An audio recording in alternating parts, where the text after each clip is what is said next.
दोस्तों, आज की इस वीडियो में हम संत शिरोमणि गुरु रविदास जी के जीवन दर्शन के बारे में जानने वाले हैं। तो वीडियो को पूरा ज़रूर देखिएगा और वीडियो को पहली बार देख रहे हैं तो वीडियो को लाइक और चैनल को सब्सक्राइब करना ना भूलें। चलिए हम वीडियो को स्टार्ट कर लेते हैं। कोई भी व्यक्ति अपने जन्म से नहीं बल्कि कार्यों से महान बनता है। यह बात संत कबीर रविदास जी ने अपने कार्य और व्यवहार से प्रमाणित भी की है। संत रविदास जी के जन्म के बारे में बात करें तो संत रविदास जी का जन्म काशी में हुआ था और इनके पिता का नाम रघु और माता का नाम घुरबिनिया था। पिता चर्म व्यवसाय करते थे।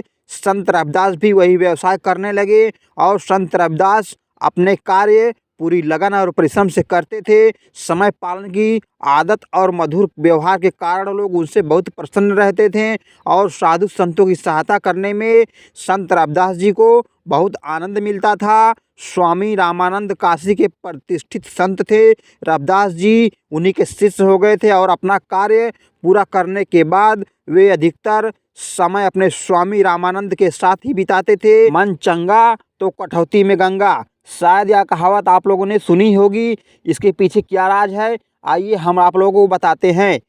एक बार की बात है, एक बार कुछ लोग गंगा स्नान के लिए जा रहे थे और उन्होंने रविदास जी से भी गंगा स्नान चलने के लिए आग्रह किया। इस पर रविदास जी ने कहा, गंगा स्नान के लिए मैं अवश्य चलता, किंतु मैंने एक व्यक्ति को उसका सामान बनाकर उसे देने का वचन दिया है। यदि मैं उसे आज उसका सामान नहीं दे सका तो मैं वचन भंग होऊंगा और गंगा स्नान जाने पर भी मेरा मन तो यहाँ पर लगा रहेगा। मन जिस काम को अंतःकरण से करने को तैयार हो वही काम उचित है और वही काम करना चाहिए। मन शुद्ध है तो इस कटौती के जल से भी गंगा स्नान का पुण्य मिल जाएगा।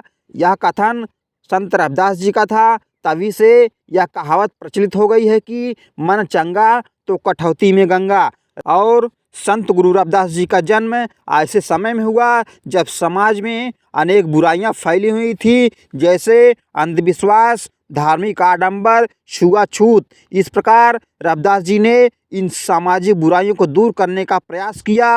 वे स्वरचित भजन गाते थे और समाज सुधार के कार्य करते थे। उन्होंने लोगों को बताया कि बाह्य आडंबर और भक्ति में बड़ा अंतर है।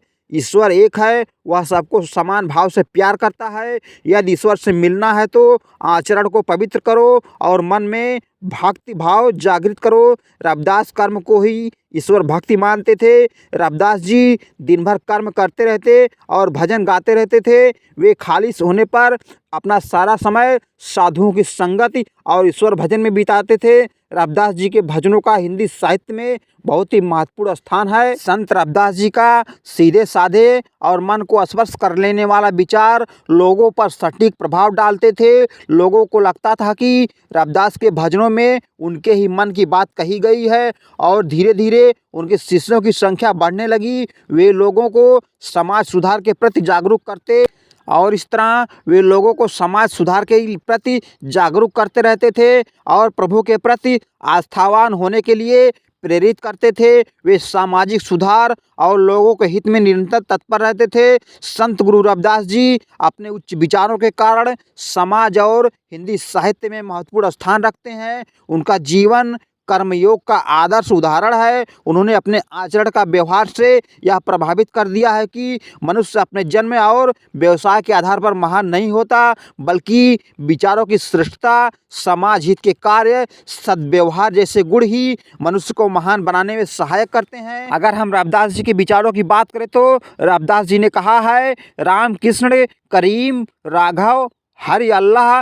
एक ही ईश्वर के विभिन्न नाम हैं। और उन्होंने कहा है कि सभी धर्मों में ईश्वर की सच्ची आराधना पर ही बल दिया गया है।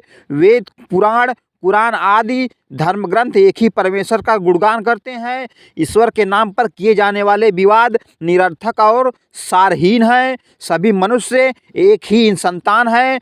अतः ऊंच नीच का भेदभाव मिटाना चाहिए, अभिमान नहीं अपितु परोपकार की भावना अपनानी चाहिए। और उन्होंने कहा है कि अपना कार्य जैसा भी हो वह ईश्वर की पूजा के समान ही करना चाहिए। ऐसे विचार थे संत शिरोमणि गुरु रविदास जी के। अगर आप लोग भी संत शिरोमणि गुरु रविदास जी के मानने वाले हैं तो चैनल को जरूर सब्सक्राइब करिएगा और वीडियो को शेयर करिएगा। इसी के साथ मिलते हैं अगले वीडियो में अगले टॉपिक के साथ। तब तक सभी को जय भीम, जय संत रविदास।